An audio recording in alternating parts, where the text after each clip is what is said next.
Ahora sí, buen día chicos. Bueno, la idea para hoy es terminar con todo lo que es el estudio del procesador segmentado. Eh, Así nos queda lo que es el jueves, martes y jueves de la próxima semana para seguir resolviendo ejercicios solamente. La guía 2 la van a tener este viernes y la espero hasta el viernes 28. Eso implica, chicos, que voy a requerir una semana extra eh, para poderles colocar las notas. Por lo tanto, el día 28 mismo, yo les voy a colocar a todos ustedes nota I, esperando que a la semana siguiente yo pueda tener todas las notas de ustedes listas. Eso es la situación. La corrección de la guía 1 me ha llevado mucho tiempo. Como yo les comenté, he tenido muchos problemas que no consideraba que los iba a tener, tales como la mala digitalización con la que me mandaron la guía. Yo entiendo que muchos sacaron fotos con el celular, lo que no entiendo es por qué con tan baja resolución, y en algunos casos todas las fotos salieron borrosas. En fin, después de mucho esfuerzo, mucho seguimiento, logré terminar de corregir las guías. Hice, sí, un poco tengo que decir, la mano de madre, digamos, en lo que es MIPS, por el simple hecho de que no tuvieron tantas ayudantías como yo hubiera querido, por la situación que nos toca pasar. Por lo tanto, lo que más evalué en MIPS, y es por eso que sacaron buena nota, digamos, es el uso de conceptos, ¿sí? El uso de la pila, el uso de acceso a memoria, escritura en memoria y demás. También uno de los ejercicios, muy parecido, lo había resuelto el estudiante, el ayudante, y había otros que eran ejercicios sueltos, que también me los pudieron resolver bastante bien. Muchos inspirados, todos inspirados, de hecho, en la guía, son ejercicios siempre de la misma índole. Entonces yo les evalué y, o sea, lo que más me fijé fue el uso de conceptos, cómo han organizado memoria, si han utilizado bien las macros, etcétera, las directivas y ese tipo de cosas. En particular, números, donde más han tenido error, ha sido en el ejercicio donde yo les pedía un número representado en signo de magnitud, complemento a 1, complemento a 2. Por alguna razón, muchos estudiantes no se percataron de que cuando convertían había overflow, y lo que yo les pedía era encontrar el equivalente negativo.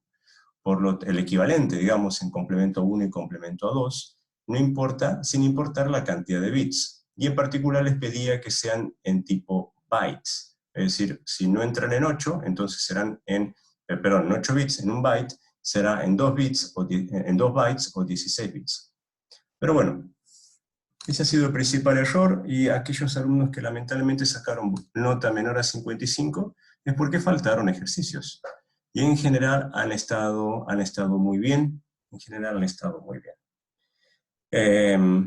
Eso. Bien, volviendo al tema de ahora, vamos a seguir entonces con el análisis de los conflictos. Recuerden que en procesadores segmentados teníamos 3 tipos de conflictos: los riesgos estructurales, que es cuando dos instrucciones quieren acceder al mismo tipo de hardware; riesgo de datos, que es cuando una instrucción quiere utilizar información que todavía no ha sido o no ha terminado de ser procesada por otra instrucción previa; y riesgos de control, que siempre los vamos a tener toda vez que veamos una instrucción de salto, sea esta condicional o incondicional.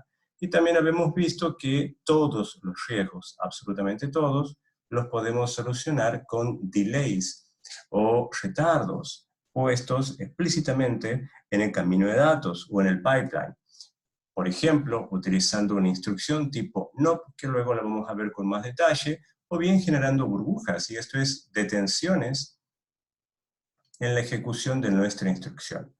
Cualquiera sea el caso, por software, utilizando instrucciones tipo NOP, o por hardware, utilizando este stall o burbuja, ambos tienen sus respectivos costos y nosotros tenemos que evaluar. Por ejemplo, utilizar las instrucciones NOP a eternum. Entonces, en todo conflicto, poner puras instrucciones NOP tiene la consecuencia de que vamos a acabar la memoria.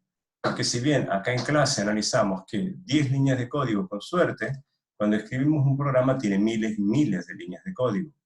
Entonces no podemos estar poniendo, si por cada conflicto ponemos 3 instrucciones NOP, Si encontramos 10.000 conflictos, porque los podemos tener, no vamos a poner 30.000 instrucciones no para poder solucionar o que ande nuestro programa.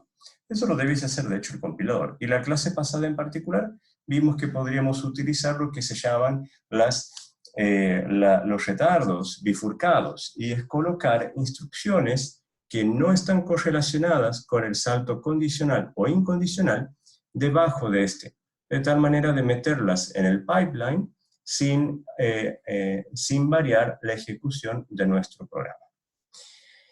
Bien, en la clase pasada nosotros terminamos con un esquemita de esta naturaleza, hicimos algunos dibujitos en la pizarra, y que tenían que ver, estos son riesgos puramente de datos, en donde necesitamos datos en instrucciones. Por ejemplo, la segunda instrucción necesita T1, pero T1 está listo en la primera instrucción recién en el quinto ciclo, y la segunda instrucción utiliza T1 en el segundo ciclo, en el tercer ciclo.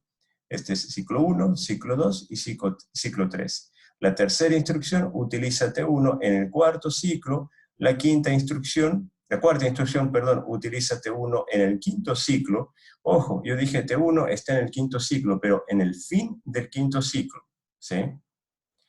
Por eso acá uno podría pensar, bueno, T1 está disponible, pero no, mientras en uno estamos escribiendo, en el otro lo vamos a estar leyendo. No dijimos nada todavía, pero nosotros sabemos que en el banco de registros podemos leer y escribir. Pero en principio,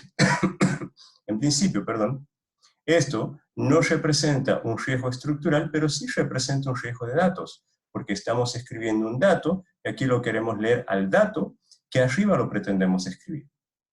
Entonces, si bien a nivel banco de registros no hay un riesgo estructural, a nivel datos sí hay un riesgo de datos.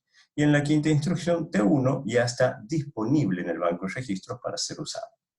Vamos a ahondar un poco más con esta temática. La solución que nosotros propusimos se llaman soluciones por adelanto, así, ese es el nombre. Y lo que habíamos visto en la clase pasada en la pizarra, básicamente, era esto que tenemos acá. Fíjense la primera instrucción. La primera instrucción suma el contenido de T2 con el contenido de T3, es decir, aquí a la salida del ALU en el tercer ciclo, tenemos la suma del contenido del T2 y del contenido de T3, que debe ser guardado en el registro T1. En la segunda instrucción, nosotros tenemos que, tenemos que sumar el contenido de T1 con el contenido de T2 y guardarlo en T4. T1 no está disponible, lo sabemos, porque T1 va a estar disponible acá.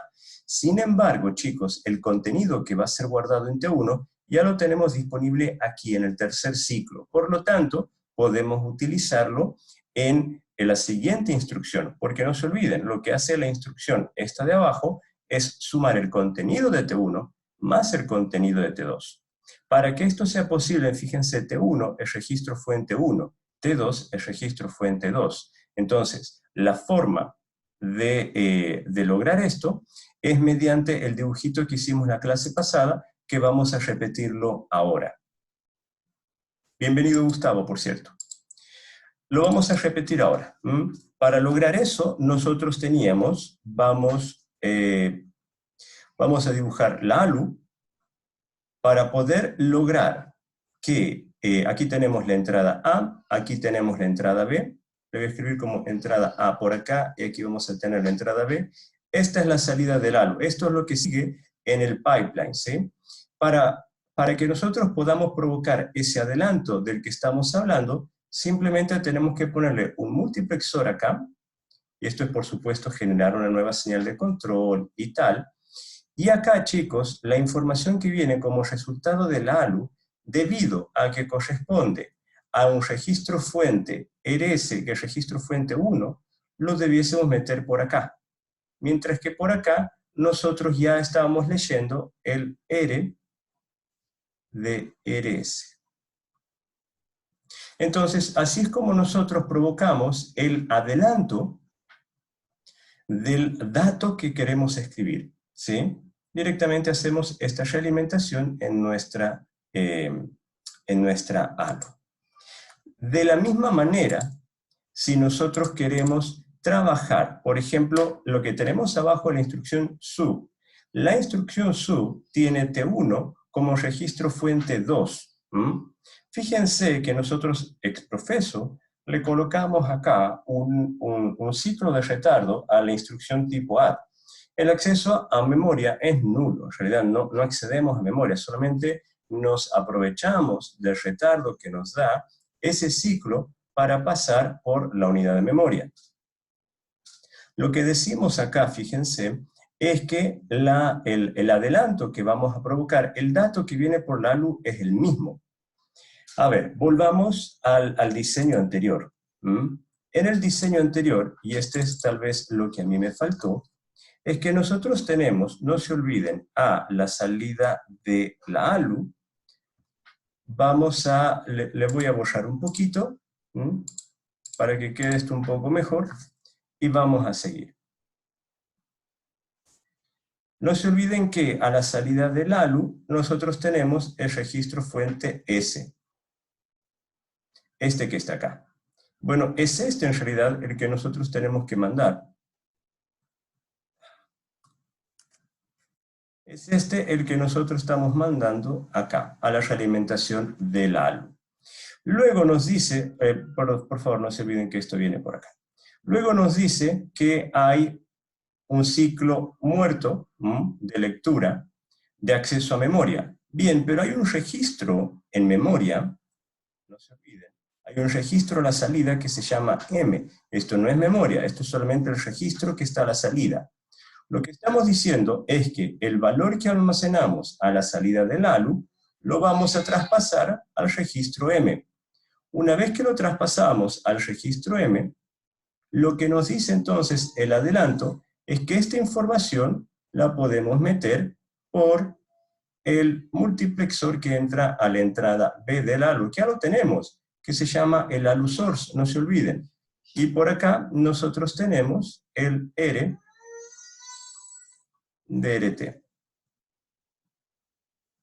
Entonces con eso nosotros logramos, fíjense, el adelanto en ambos casos. Denme un segundito, chicos, porque mi bebita está en la puerta. Vamos a ver. ¿Qué pasó, bebita? Estoy dando clase.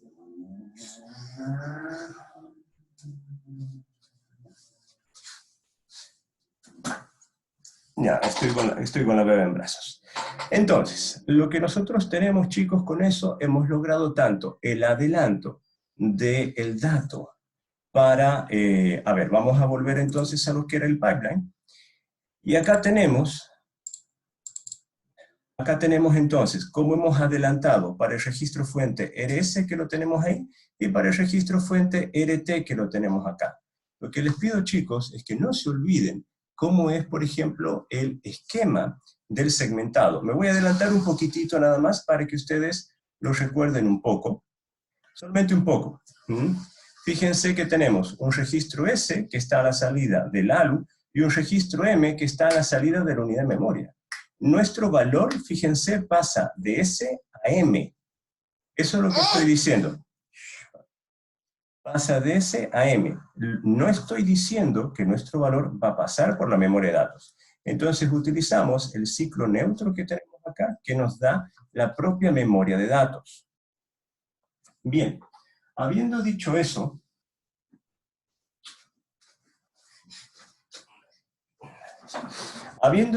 fíjense que la cuarta instrucción que tenemos acá, de nuevo, tenemos el registro fuente RS, lo tenemos AT1. Entonces, ¿qué es lo que nos está diciendo esto? En el esquema anterior nos está diciendo, fíjense, en este esquema nos dice que después de haber pasado por memoria, el dato tiene que ir va a pertenecer, digamos, al registro fuente RS. Cuando nosotros queremos dibujar esto en el hardware, vamos a seguir con el mismo diseño que tenemos acá. Ahora, sí tengo que decir que me estoy volviendo cada vez mejor dibujando en esta cuestión. Lo que estamos diciendo es que esto va a venir por acá ahora. Entonces, fíjense que lo único que hacemos es provocar estas realimentaciones. Los datos los vamos poniendo de acuerdo a el lugar que ocupan dentro del pipeline. Fíjense, primero a la salida del S, como registro fuente RS, también podríamos haber tenido el conflicto de que este podría también haber venido por acá. Y esto es solamente hardware, esto es cableado, chicos, que estamos agregando a un mismo multiplexor. ¿Mm? Con esto nosotros logramos los adelantos y la resolución de los conflictos pertinentes. Si no se entiende algo, por favor, me avisan. Finalmente, en la última instrucción, el AND acá, nosotros ya hemos guardado el registro T1, entonces podemos leer efectivamente el registro T1. Mientras tanto, lo que hicimos es trabajar con el contenido que se iba a guardar o que se va a guardar en el registro T1. Ese es para conflicto de datos. Podemos tener, a ver, los conflictos de datos que analizamos acá, fíjense, son puras instrucciones tipo R. Podemos tener ahora la combinación de instrucciones. Por ejemplo, aquí tenemos un conflicto de datos entre una instrucción tipo I, como es LW, y una instrucción tipo R, como es AND. Fíjense que la instrucción LW guarda en el registro T1 lo que lee en memoria en la dirección apuntada por el contenido de T2 desplazado 0. Entonces, fíjense que recién al final del quinto ciclo, de nuevo, voy a tener el registro T1 listo. Pero el contenido que voy a guardar en el registro T1, ojo, lo voy a tener disponible acá, a la salida de memoria. El contenido, no el registro.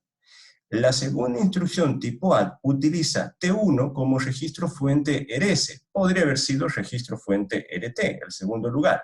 Ambos casos hay que considerarlo. Pero en este ejemplo en particular, fíjense que el contenido lo voy a tener disponible a la salida de memoria, al fin del cuarto ciclo, pero lo estoy necesitando al inicio del al final del tercer ciclo. Ahora, yo no puedo provocar esto porque no es un adelanto, esto es anticausal. Antes del acceso a memoria, yo a la salida del ALU, todo lo que tengo es la dirección a la cual voy a acceder. No tengo el dato, por lo tanto no tengo forma de anticiparme. Entonces, una solución a este tipo de casos, cuando yo no puedo hacer una solución por adelanto o una solución anticipada, es simplemente provocar un stall o un hold, digamos, detenemos el pipeline. ¿Cómo lo hacemos? Fíjense lo que tenemos acá abajo. Este es solamente un ejemplo didáctico de lo que sucede. En la primera instrucción, nosotros cargamos el LW. En la segunda instrucción cargamos el AND. En el segundo ciclo buscamos la instrucción. Fíjense que en el tercer ciclo es cuando ya comenzamos a tener conflictos. Lo que hacemos entonces, chicos, o lo que se debe hacer, es detener el pipeline. Y esto es, en el tercer ciclo vamos a buscar efectivamente la tercera instrucción, pero no la vamos a decodificar. Aquí detenemos la decodificación. La decodificación del segundo ciclo se repite en el tercer ciclo. Y la decodificación, y la decodificación correspondiente al tercer ciclo se traslada, fíjense, al quinto ciclo. Y esto es porque nosotros detenemos, fíjense, la búsqueda de la instrucción. En el tercer ciclo buscamos la instrucción, pero dejamos de buscar una cuarta, hasta tanto no hayamos resuelto este conflicto de datos. Y el conflicto de datos, fíjense, lo resolvimos por anticipación. A la salida de memoria le metemos, en este caso, fíjense, el dato por la entrada A del ALU, que es idéntico a lo que nosotros ya hicimos acá. A la salida de memoria, esto que está acá, le estamos metiendo el dato por la entrada A. En este caso, por la salida no es la salida estrictamente de memoria, ojo, es la salida del registro conectado a memoria. Bien. Lástima que esta interfaz no me permita compartir más cuestiones, pero bueno, para no tener que estar mudando entre la pizarra y la PPT. Entonces, lo que hacemos, fíjense, es detener la entrada de instrucciones a la cañería. Bueno, resumidamente, chicos, resumidamente, lo que tenemos es esto que está acá. Fíjense, nosotros detenemos, hay un ciclo que perdemos. Lo perdemos ese ciclo porque es necesario. En realidad, para resolver un conflicto, chicos, agregamos hardware o perdemos ciclos, o ambas cosas. Pero en este caso, por ejemplo, suceden ambas cosas. Hemos agregado hardware para tener una solución anticipada y también hemos perdido un ciclo. Los conflictos conllevan pérdidas. Entonces, cuando diseñamos un procesador, lo que queremos, y recuerdan lo que dije cuando comenzamos a ver segmentado, era minimizar conflictos. El procesador segmentado aprovecha las capacidades del multiciclo de tener en cada etapa una instrucción diferente. Pero entonces lo que se concentra es en la minimización o hacer más eficiente el manejo de los conflictos. El multiciclo no tiene conflictos y solamente, el desafío es hacer más eficiente cada etapa. Y el monociclo es hacer eficiente todo el camino de datos. Entonces, fíjense, una solución para provocar este detenimiento que vemos acá en la cañería es con una instrucción tipo NOP. Entonces, inmediatamente después de LW y antes de la instrucción add, colocamos una instrucción tipo NOP. Esta instrucción, como lo dice su nombre, hace nada. Es como poner un punto y coma, otro punto y coma, en C. Solamente nos provoca pérdida de ciclos. Entonces colocamos un NOP que no genera nada en la cañería. Los NOPs no generan conflictos, al contrario, nos permiten solucionarlo. Perdemos, ojo, ponemos una instrucción, pero todo lo que perdemos es un ciclo de reloj. Ojo con eso. Recuerden cómo calculábamos los ciclos de reloj de la cañería. Entonces, perdemos solamente un ciclo de reloj y la tercera instrucción puede entrar tranquilamente, digamos, sin conflicto de datos aparente, en lo que es la cañería del pipeline. Vamos a ver ahora, por ejemplo, otro tipo de conflicto. ¿Y por qué es que vemos esto? Porque los conflictos, chicos, se analizan uno a uno. No es que nosotros vamos a analizar, no es que hay infinitos conflictos. Ya dijimos la clase pasada, hay conflictos entre instrucciones tipo R, hay conflictos entre instrucciones tipo I y tipo J, y hay conflictos entre ellas.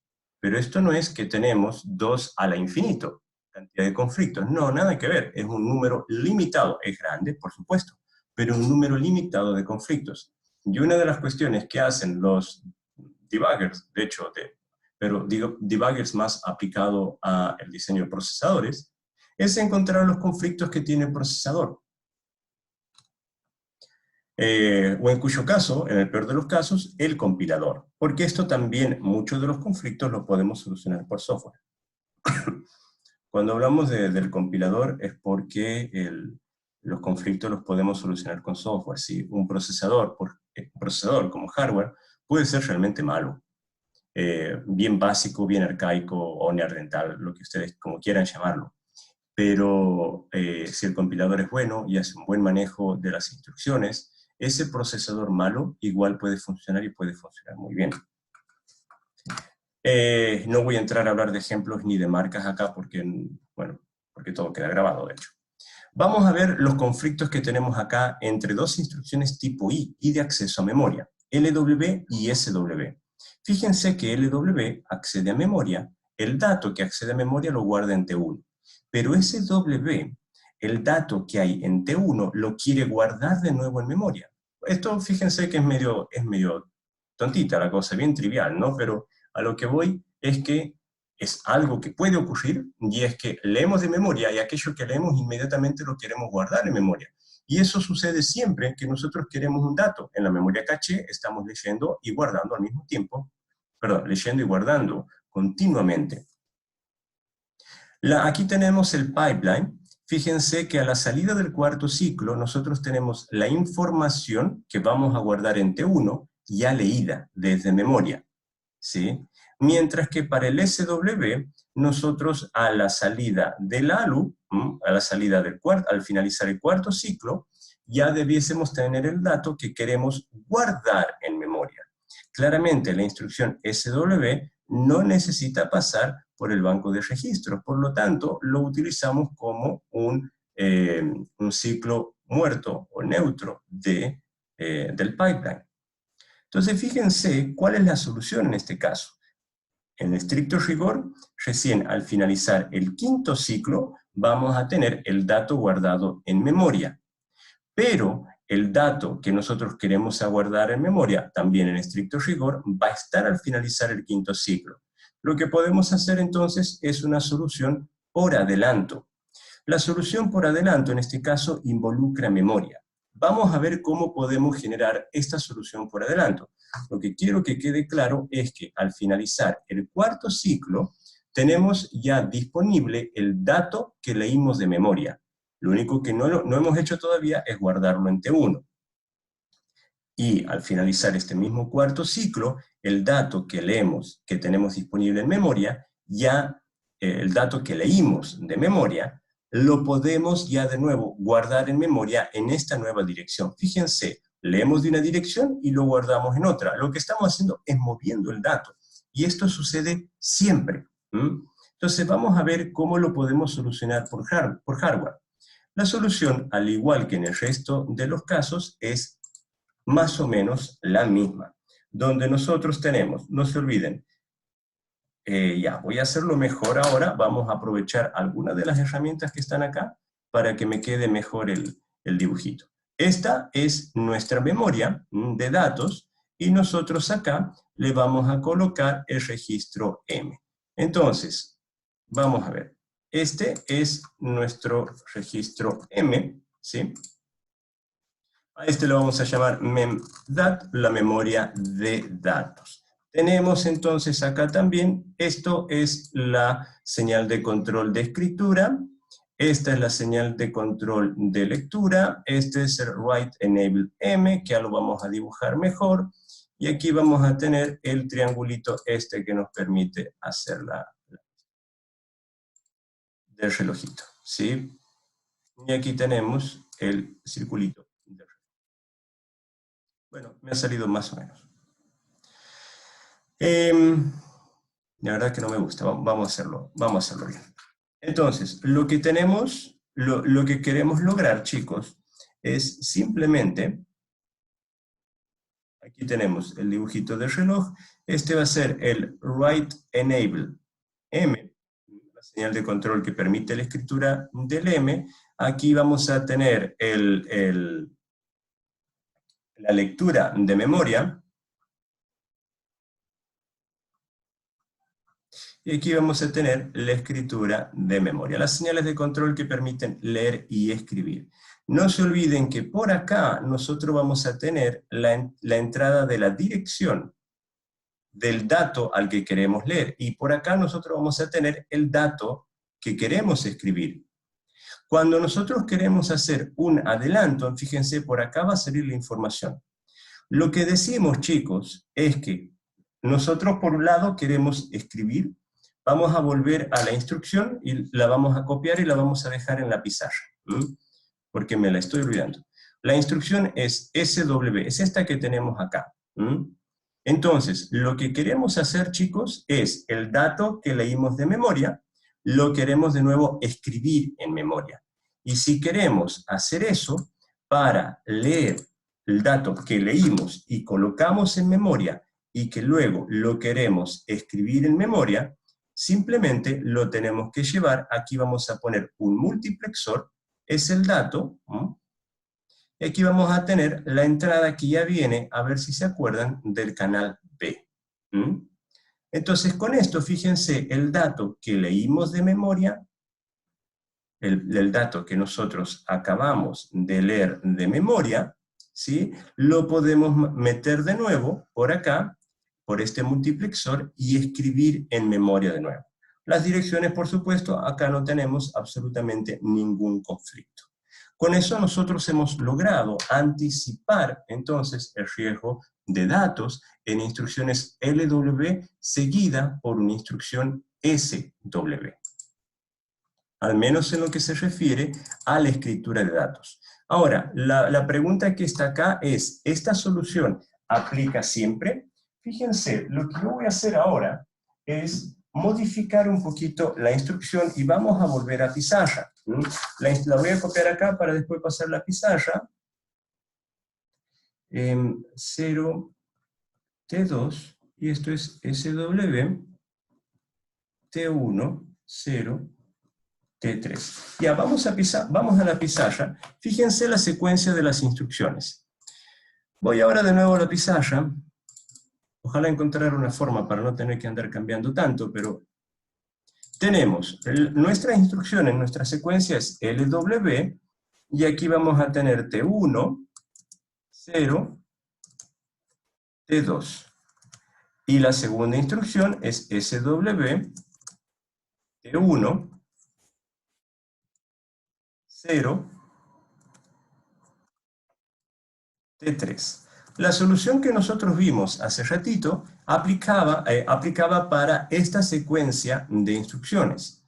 Vamos ahora a la siguiente secuencia de instrucciones. Es prácticamente la misma, pero lo que voy a cambiar es el conflicto de datos. Vamos a comenzar con LW, de nuevo, T1, 0, T2. Y el conflicto de datos que le voy a agregar ahora es, no importa este, puede ser T4, pero el conflicto le voy a agregar en el otro registro fuente, T1. Fíjense, chicos, lo que acabo de hacer acá. El conflicto de datos que nosotros teníamos antes, aquí arriba, está asociado en el registro fuente T1, en el registro fuente T1 que tenemos acá. Mientras acá abajo, en la segunda parte, el conflicto de datos lo tenemos asociado acá. ¿Qué significa esto? Fíjense que T1 lo tenemos que tener disponible al fin del quinto ciclo, mientras que acá T1 lo tenemos que tener disponible recién en el tercer ciclo. Vamos a hacer la cañería correspondiente a esto y a ver qué nos da y cómo nosotros podemos solucionar ese conflicto. Para poder hacer la cañería, a mí lo que me gusta hacer siempre es dividir esto en columnas que son los ciclos de reloj. Voy a asumir que, sin pérdida de generalidad, que todas tienen 5 ciclos, perdón. Entonces empezamos con la primera instrucción, es esta que está acá, es la búsqueda de la instrucción, es la decodificación que la vamos a tener acá, por acá vamos a tener la unidad de operaciones, por acá el acceso a la memoria, y por acá el acceso al banco de registros y fin de la instrucción. Vamos ahora con la segunda instrucción, esta que está acá. Ahora, solamente para quedar claro, no se olviden que T1, acá ya lo tenemos disponible al contenido de T1, al menos el contenido que queremos guardar en el banco de registros. La instrucción comienza siendo buscada por acá, perdonen, esto viene hasta acá. La instrucción comienza siendo buscada por acá, aquí tenemos la decodificación, ¿sí? Y acá tenemos la unidad de operaciones. Lo que sucede en este nuevo conflicto, acá tenemos la unidad de memoria. Lo que sucede en este nuevo conflicto, chicos, es que T1 tiene que estar disponible acá. De hecho, tiene que estar disponible acá abajo. ¿Cómo nosotros podemos solucionar ese conflicto? Fíjense que acá no hay forma de escaparle a tener que ponerle un no, porque estamos de nuevo ante un problema no causal, porque T1, al contenido de T1 lo tenemos acá, en estricto rigor acá, al fin del cuarto ciclo de reloj. Acá lo tenemos al contenido de T1 y lo estamos necesitando para el cálculo de la dirección, lo estamos necesitando para el cálculo de dirección acá, en la entrada RS, en la entrada A de nuestra ALU. No hay forma de adelantarnos. Entonces, para poder solucionar este conflicto, por ejemplo, podríamos ponerle acá un no. Y miren que no tenemos. Colocándole un no, nosotros lo que hacemos es correr todo esto un ciclo de reloj hacia adelante, y bueno, y por supuesto, esto ya luego va a poder caer directamente en cuando corremos un ciclo. Aquí vamos a tener entonces la unidad de operaciones y vamos a poder provocar el adelanto que queremos. ¿Mm? Pero ahí sí, por ejemplo, estamos combinando una solución de software, como es un NOP, con una solución de hardware, como es un adelanto. Chicos, me van avisando si tienen dudas, por favor. Bien. Entonces, como ven, a los conflictos hay que analizarlos uno por uno.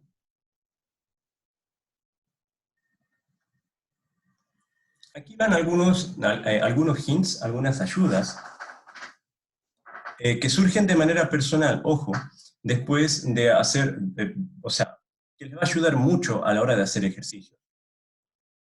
Fíjense que las señales de control se generan en la etapa de lectura, registro y decodificación, ¿sí? Entonces, ya durante el segundo ciclo, ya sabemos, ojo estoy diciendo esto, durante el segundo ciclo, ya sabemos qué instrucción queremos ejecutar.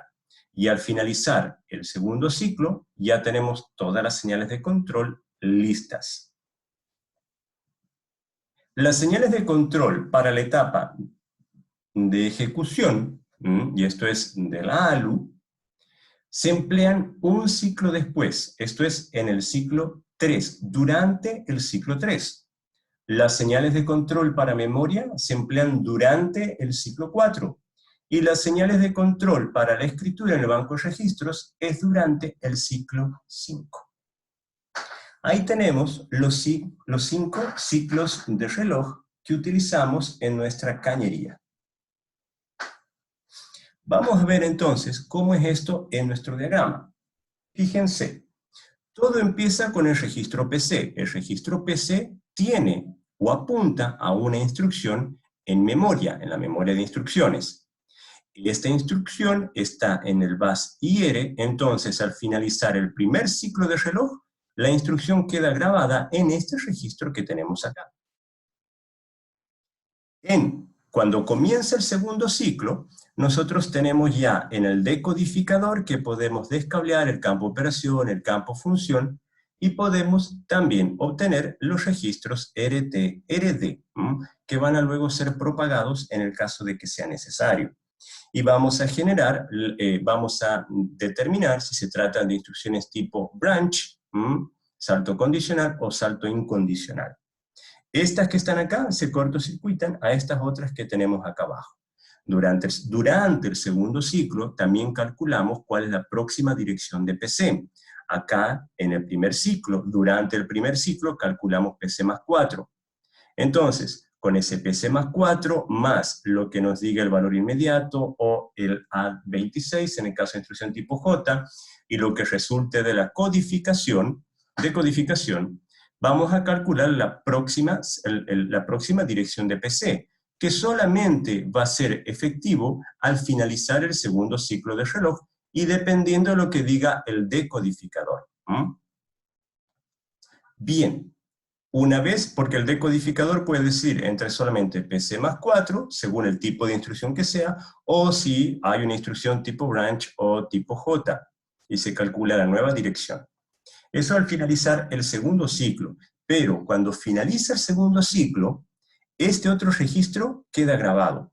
Este otro registro, chicos, contiene el registro A y el registro B, que ya lo conocemos, contiene el valor inmediato porque lo vamos a necesitar, y contiene las señales de control que se generan en el decodificador, como así también, por ejemplo, el registro RD, el registro destino, porque podría tratarse de una instrucción tipo R, nada más que una vez que nosotros pasamos al segundo ciclo, nosotros la información de RD ya la perdimos, porque acá en el registro IR se está cargando la próxima instrucción. Entonces lo que hacemos es ir heredando las señales de control y la información que necesita nuestro camino de datos. Fíjense, entonces, aquí es el fin del primer ciclo, aquí es el fin del segundo ciclo. Durante la ejecución del tercer ciclo, la ALU hace sus operaciones pertinentes, según lo que diga ALU control, ALU source, el extensor. haz el valor inmediato, los valores de A y B, la ALU sabrá qué es lo que tiene que hacer acá. Pero al finalizar el tercer ciclo, nosotros escribimos en el registro, por ejemplo, el registro D acá es de IN, de lo que va a entrar en memoria, registro S de lo que sale del ALU, y las señales de control que heredamos de la instrucción que decodificamos acá. Las señales de control que no son usadas en esta etapa se heredan a la otra etapa. Si pasamos por la memoria de datos, entonces aplicamos las señales de control pertinentes y escribimos, fíjense, en este registro. En este registro escribimos en el cuarto ciclo de reloj. Si no pasamos por la memoria de datos, entonces S se escribe directamente en M. Y se hereda el registro, la dirección del registro de destino y la instrucción de escribir en el banco de registros. Mientras tanto, en este registro, en el anterior, se ha cargado la información de la instrucción siguiente que venía en el pipeline. Y luego, durante el quinto ciclo, nosotros vamos a mandar la información, fíjense, RegWrite 2 es cortocircuitado con RegWrite 2 acá. RD2 está cortocircuitado con RD2. Y M acá está cortocircuitado con esto. Entonces, al finalizar el quinto ciclo de reloj, escribimos en el banco de registros. Si no hay que escribir en el banco de registros, entonces acá la información que va es 0. No tenemos que escribir en el banco de registros. Como ven, tenemos tanto el camino de datos como las señales de control, todo integrado. Y segmentamos las señales de control, las vamos heredando de instancia en instancia, de etapa en etapa.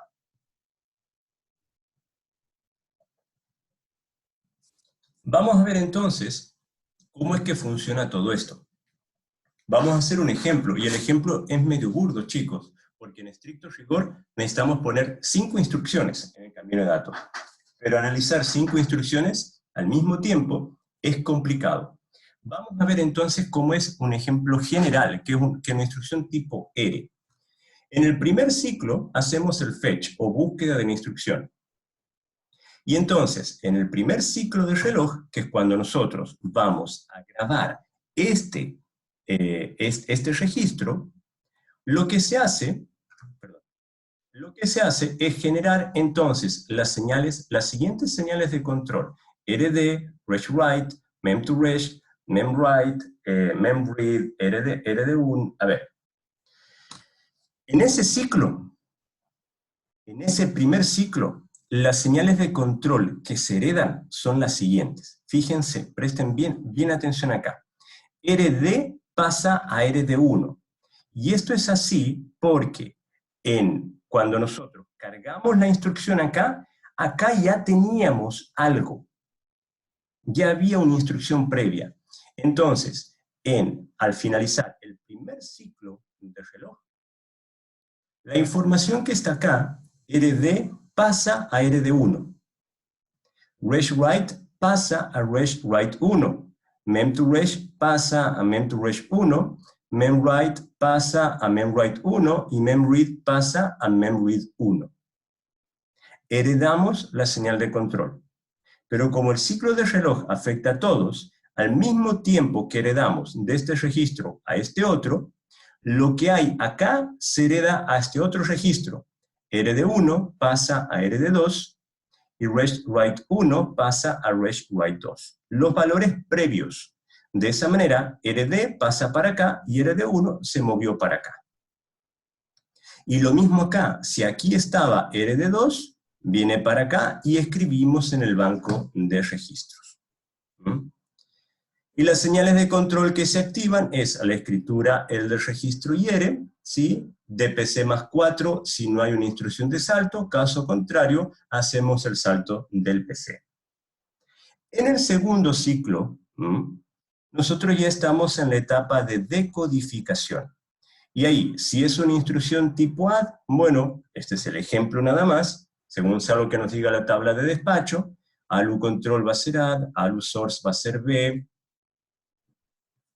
el extensor no importa, vamos a leer, no vamos a leer en la memoria, no vamos a escribir en la memoria, mem2resh va a ser la salida es, etc. Esto ustedes ya lo conocen, las señales de control.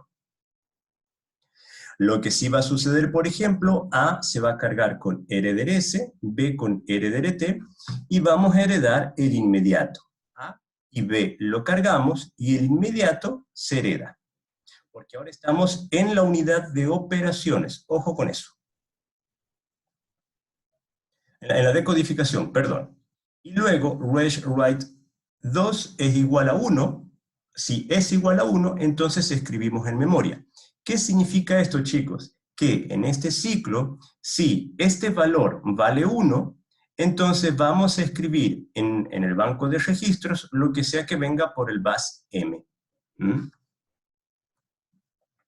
En el tercer ciclo ya estamos en la ALU. Lo que vamos a hacer es la suma, simplemente. Y en el cuarto ciclo vamos a escribir en el banco de registros.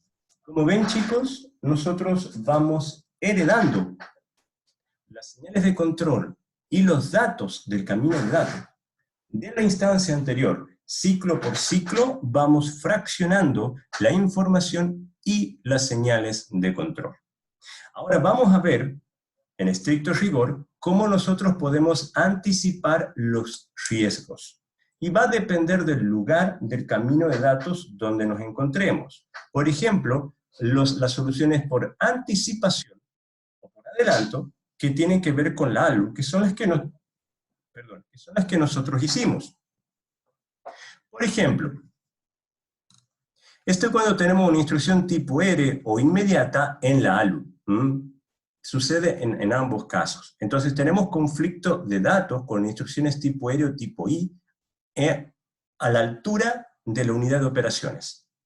Entonces, para determinar eso, vamos a llamarle a esta bandera tipo RI. Cuando nosotros tenemos como señales de control memWrite igual a 0, es decir, no pasamos por la memoria, memRead igual a 0, no pasamos por la memoria, insisto, ni para leer ni para escribir, y sí volvemos al banco de registros, porque todas nuestras instrucciones tipo R o tipo I, en el caso de las tipo I me refiero, por ejemplo, a ORI, a ADI, etc., vuelven al banco de registros. Entonces, ¿cuándo vamos a estar en presencia de una operación tipo RI? Cuando se cumplan estas tres banderas. Y esto es dentro de MIPS. ¿Cuándo vamos a estar en una operación tipo R o tipo I, pero a la altura de la etapa de memoria? Cuando se cumplan estas tres banderas. Y esto es memWrite igual a 1, memWrite 1 igual a 0, memRead 1 igual a 0 y memWrite 1 igual a 1. ¿Por qué es que ambas son necesarias? Porque la estamos analizando a diferentes etapas. Primero la analizamos a esta altura, unidad de operaciones, y luego la analizamos a esta altura, unidad de memoria de datos, que son ambos casos que nosotros ya vimos, y perdonen que salga, les voy a mostrar de nuevo la pizarra, que son ambos casos que nosotros ya vimos, analizamos, perdonen, a la altura del ALU y analizamos a la altura de la memoria de datos. Entonces vimos en ambos casos. Entonces estamos viendo los conflictos que vamos a tener a la altura de la memoria de datos y a la altura de la unidad de operaciones. Las banderas son estas, tipo RI con esta lógica, tipo RI1 con esta lógica. Si esto da 1, entonces estamos en presencia de conflictos, de hecho. O sea, vamos a estar en presencia de conflictos. ¿Cómo los vamos a manejar? Y bueno, con multiplexores, tal cual el diseño que nosotros hicimos en la pizarra. Fíjense, esto es dependiendo si estamos en el canal A o en el canal B. La verdad que las soluciones son análogas, así que no... fíjense, si estamos en presencia de tipo RI, es decir, se cumple esta condición, tenemos en la cañería una instrucción tipo R o tipo I que va a pasar por la ALU. Leemos en el registro fuente RS, ¿sí? Y aparte, el registro fuente RS es igual al registro destino que nosotros ya teníamos cargado. Entonces, claramente, estamos en presencia de un conflicto de datos. El registro fuente de una instrucción es el registro destino de la instrucción previa. Entonces, lo que vamos a hacer es A igual a ALU out. ¿Qué significa que A sea igual a ALU out? Fíjense, el canal A es igual a ALU out. Esta anticipación no es otra cosa que la que nosotros generamos por pizarra. Esto es A igual a ALU out, la anticipación que tenemos acá. Entonces, cuando nosotros estamos en presencia del riesgo de que una instrucción tipo R o tipo I está queriendo utilizar la unidad de operaciones con un dato que todavía no ha sido escrito por la instrucción tipo R o tipo I previa, generamos esa anticipación y le colocamos entonces un multiplexor acá que al final en nuestro texto lo estamos llamando como AND A. Bien.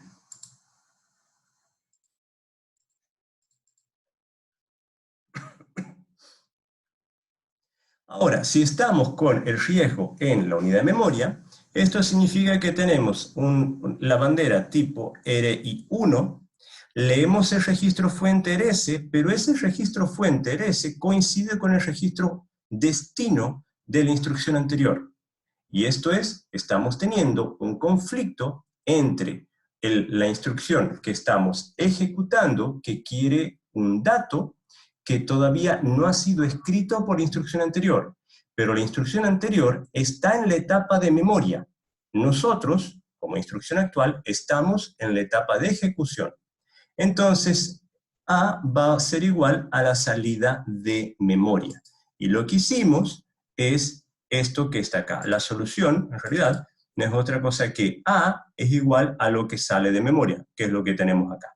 Entonces, fíjense que hemos logrado las dos soluciones, y la hemos logrado mientras analizábamos el conflicto, nada más que ahora le estamos dando un sentido más, más de hardware.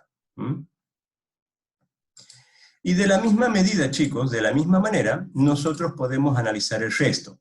Si la memoria de escritura es igual a 1, ojo, ¿sí? Y el campo operación es SW, y el registro fuente es igual al registro destino 1, entonces A va a ser igual a la memoria, a la salida de memoria. Y esto es en el caso de que nosotros tuviéramos el conflicto con lo que es la escritura.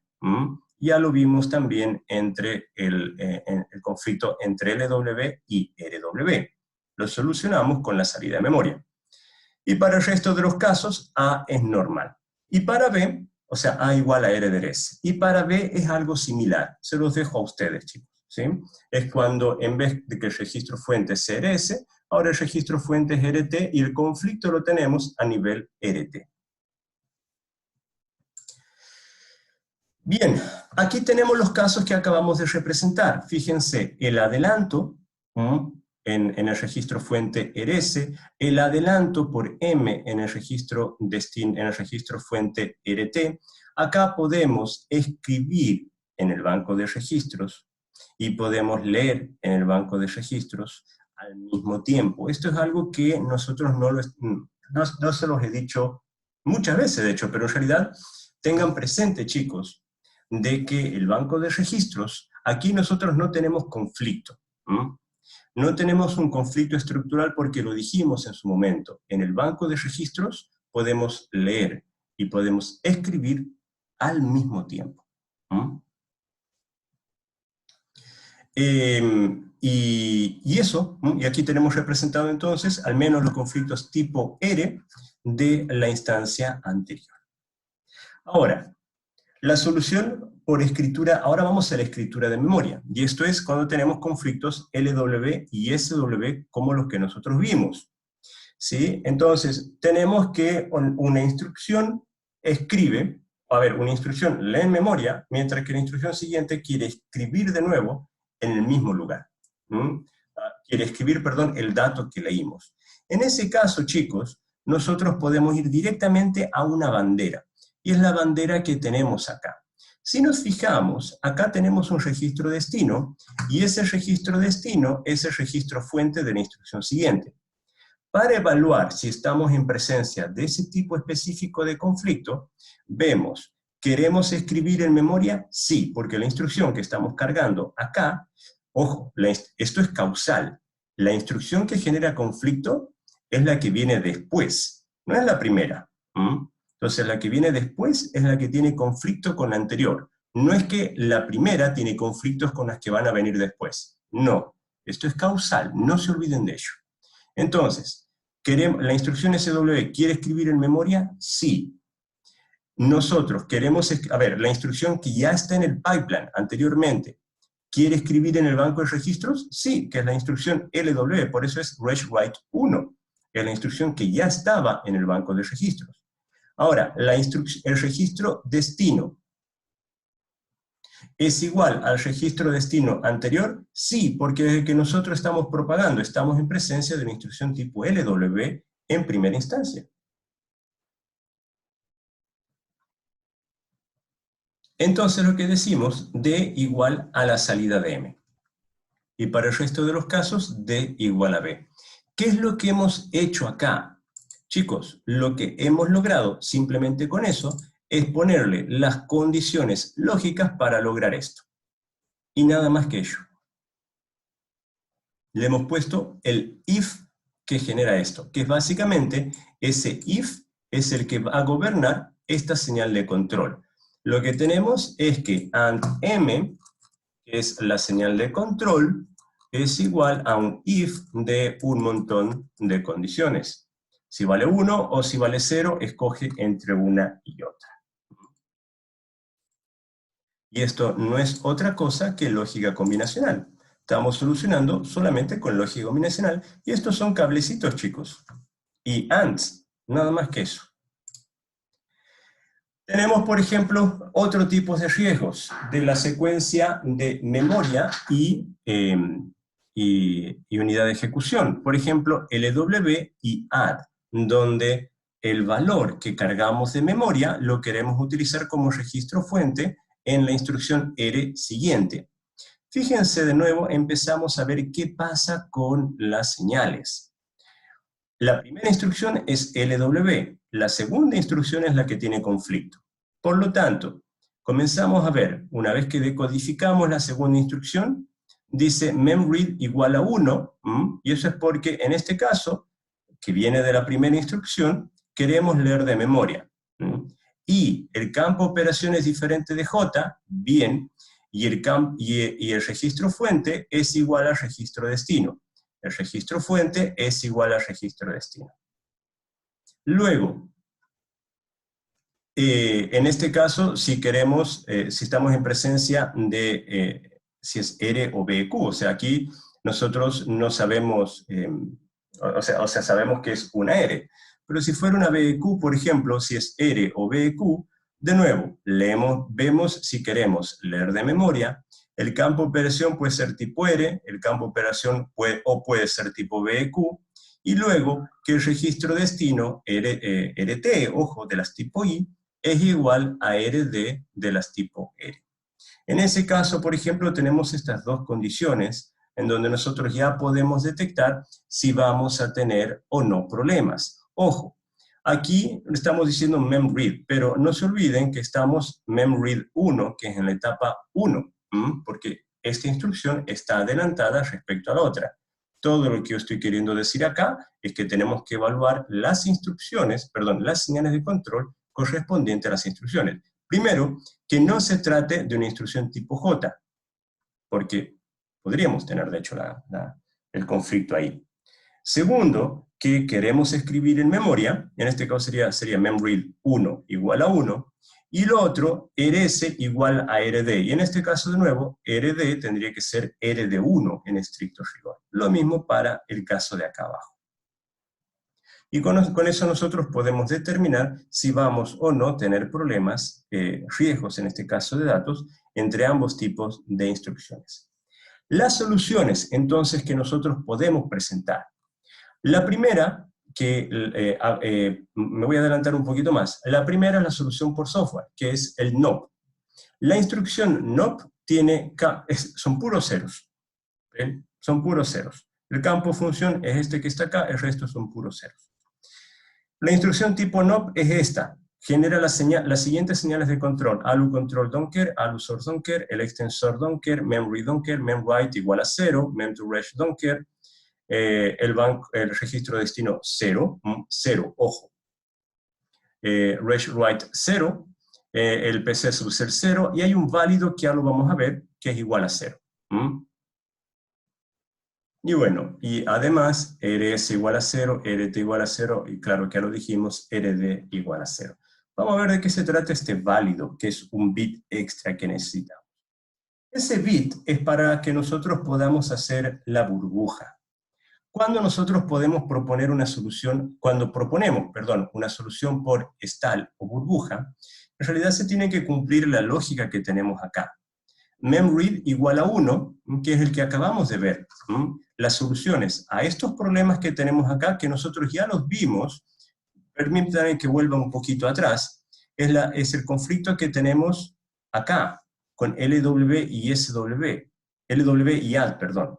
Que la única forma que teníamos de solucionar es poniendo un stall, deteniendo la cañería.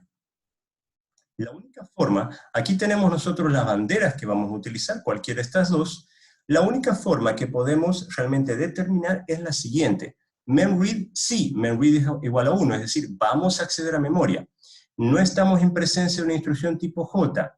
El registro destino es igual al registro fuente, o memread es igual a 1, accedemos a memoria. El campo de operación es una instrucción tipo R o una instrucción tipo BQ, y el registro destino es igual el registro destino de la segunda instrucción es igual al registro destino, perdón, el registro fuente RT de la segunda instrucción es igual al registro destino de la primera. Entonces vamos a generar dos señales, que la vamos a llamar burbuja o bubble igual a 1 y válido igual a 0. Generamos esas dos señales y ya vamos a ver en el hardware qué significa. Para el resto de los casos, burbuja igual a 0 y válido igual a 1. Ya vamos al hardware, ¿sí? Entonces, para poder generar el stall, se tienen que cumplir estas situaciones. Y hasta ahora, al stall lo estamos teniendo como problema solamente cuando tenemos una instrucción tipo LW seguida de una instrucción tipo R. Y en este caso, como le agregamos el BQ, podría ser seguida de una instrucción tipo I, que es de salto condicional.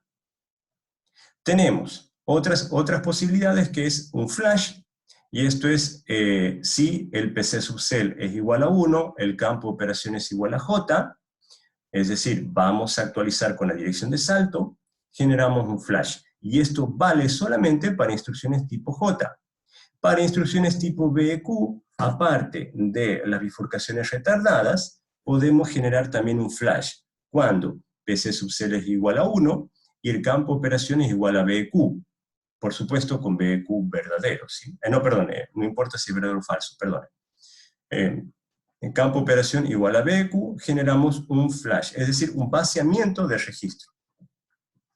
Y en este caso, o bien la señal de equal es igual a 1, el campo de operación es BQ, igual generamos el vaciamiento. Vamos a ver eso cómo sucede a nivel hardware. Este es el circuito final, y con este circuito, chicos, nosotros terminamos la asignatura. En lo que respecta a segmentado. Miren lo que tenemos. El análisis siempre partamos por el PC. Nos ayuda a no perdernos.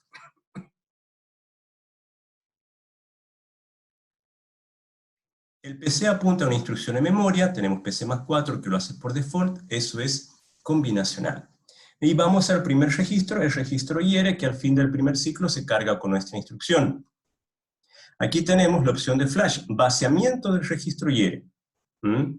Ponemos todo a 0, chicos. Es como tener una instrucción NOP metida acá. Así de simple.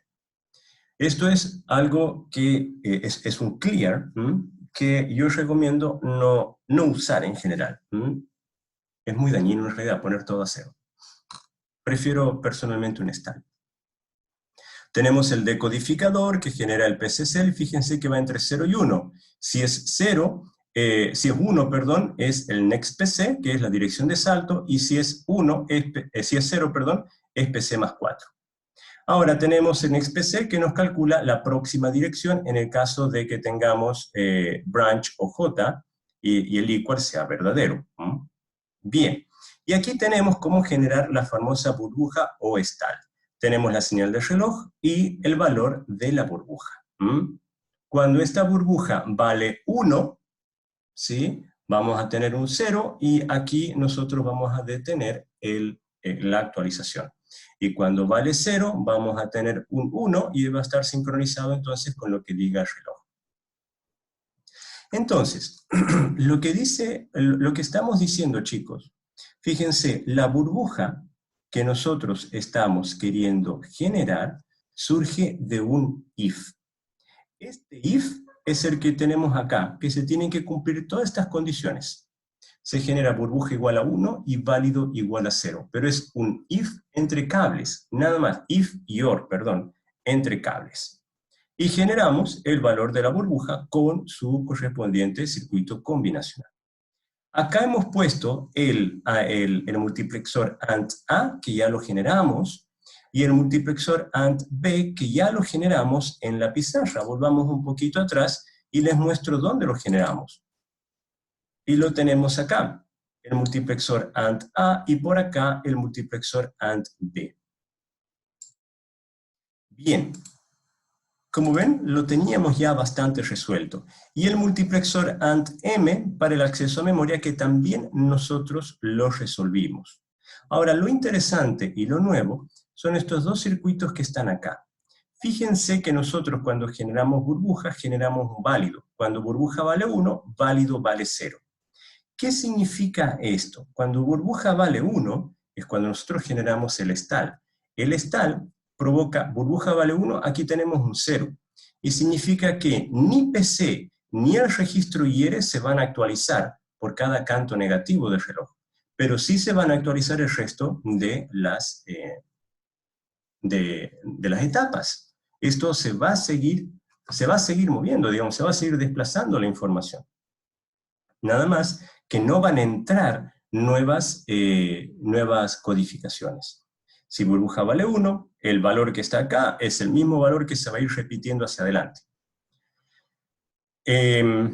Lo que sucede también, chicos, es que este válido que generamos junto con la burbuja, fíjense que si vale 0, hace que este AND valga 0. Y esto significa que si nosotros provocamos un stall, read-write no se hereda y memread no se lee en memoria. Fíjense entonces que al provocar, memwrite, perdón, no se hereda en memoria, que al provocar una burbuja, nosotros impedimos la escritura de registros, porque la lectura no tiene costos. Entonces, cuando nosotros impedimos con válido igual a 0 que esta señal de control, ¿sí?, que es la que se hereda de esta etapa, se propague, lo que estamos haciendo es que la instrucción AND o cualquier instrucción R no termine en el banco de registros y que cualquier instrucción SW no termine en memoria. Hasta tanto, burbuja vuelva a valer 0 y válido valga 1. Y de esa manera permitimos entonces la propagación de la instrucción. Así es como generamos, chicos, el stall. Y de esa manera tenemos ya todas las condiciones para poder analizar los conflictos y solucionarlos. Y así termina procesador segmentado. Ejemplos, ya vamos a ver el jueves, vamos a ver el martes, y el jueves último yo voy a atender solamente consultas. Preguntas.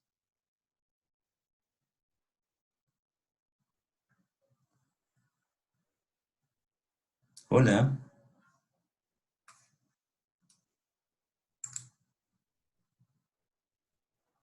No, no tengo ninguna pregunta, profe.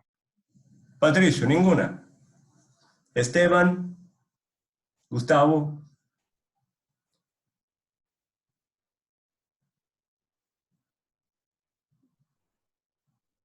Ya, o sea, o yo estoy explicando súper bien.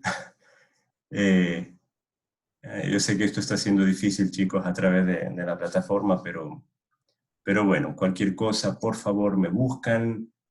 Más que dispuesto voy a atender consultas, lo que necesiten, por favor. ¿No? El viernes, entonces, yo les voy a entregar la guía 2, que es la última guía. Los espero la resolución para el viernes 28 y para el viernes siguiente tener yo en lo posible ya las notas de todas. Ahora, una cosa, lo digo acá y para que luego los chicos que ven el video lo sepan también, aquel que quiera refutar la guía, la nota que yo le puse, no tengo ningún problema, lo vamos a hacer a través de Zoom. Eso. Bueno, chicos, entonces si no tienen ninguna duda, ya ha quedado todo claro, nos estamos viendo el jueves, donde vamos a hacer muchos ejercicios. Chao, profe, gracias. Nos vemos. Chao, chao. Chao, profe, gracias. Chao, Esteban, ¿cómo te fue en la nota? Bien, profe, bien. Ya. ¿Y a vos, Gustavo? Ya, Gustavo no está. Bueno, ya. Nos vemos, chicos. Me alegro que te haya ido bien, Esteban. Seguí Sí, así. se me fue muy bien, profe. Excelente, seguí así. Nos Vale, vemos. gracias, profe. Chao, chao. Chao, chao.